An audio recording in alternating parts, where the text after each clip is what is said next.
بسم اللہ الرحمن الرحیم۔ کیا صحیح کیا غلط، سلسلہ نمبر 292، باب الربا یعنی سود کا بیان۔ از افادات حضرت مولانا مفتی اسامہ صاحب ڈنرولوی دامت برکاتہم العالیہ، استاد تفسیر و حدیث جامعہ اسلامیہ تعلیم الدین ڈابیل،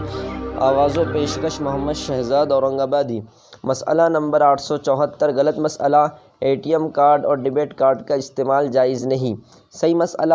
جائز ہے کیونکہ اس کارڈ کا حامل اپنی ہی جمع کردہ رقم سے استفادہ کرتا ہے، بینک الگ سے کوئی معاوضہ کسی عنوان سے نہیں لیتا ہے۔ رہی کارڈ بنوانے وغیرہ کی فیس تو یہ سروس چارج اور اجرت الخدمت کے حکم میں ہے جو شرعاً جائز ہے، اور سوال سفتجا کا تو اس سے بھی فساد نہ آئے گا کیونکہ یہ شرط میں داخل نہیں۔ مسئلہ نمبر 875، غلط مسئلہ، کریڈٹ کارڈ کا استعمال بلا کسی کراہت کے جائز ہے۔ صحیح مسئلہ، اس کا استعمال کراہت و قباحت سے خالی نہیں، کیونکہ اگر اس میں رقم بطور قرض اٹھانے کے بعد بینک کو سود دینے کی نوبت نہ آئے تب بھی بعض علماء نے اس وجہ سے ناجائز کہا ہے کہ اس میں مقررہ مدت پر رقم ادا نہ کرنے سے بینک سود وصول کرنے کی جو شرط لگاتا ہے وہ شرط فاسد ہے، اس لیے یہ عقد ہی فاسد ہوگا۔ مسئلہ نمبر 876، غلط مسئلہ،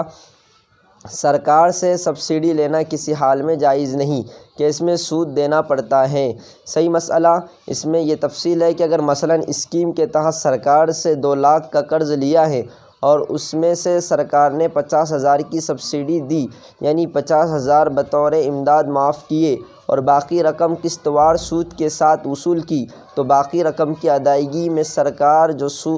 کو جو سود دینا پڑتا ہے، اگر وہ سود کی رقم سبسڈی سے ادا ہو جاتی ہو، اپنے پاس سے زائد رقم دینا نہ پڑتی ہو، یعنی کل ملا کر سرکار کو 2 لاکھ ہی یا اس سے کم واپس کرنے کی نوبت آتی ہو، زائد نہ دینا پڑے، تو اس اسکیم کے تحت قرض لینے کی گنجائش ہے، اور اگر سود کی رقم سبسڈی سے زیادہ دینی پڑے تو پھر یہ معاملہ سودی کہلائے گا اور جائز نہ ہوگا۔ فقط والسلام۔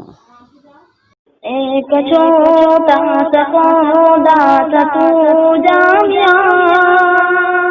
جو اخلاص سے اب تناور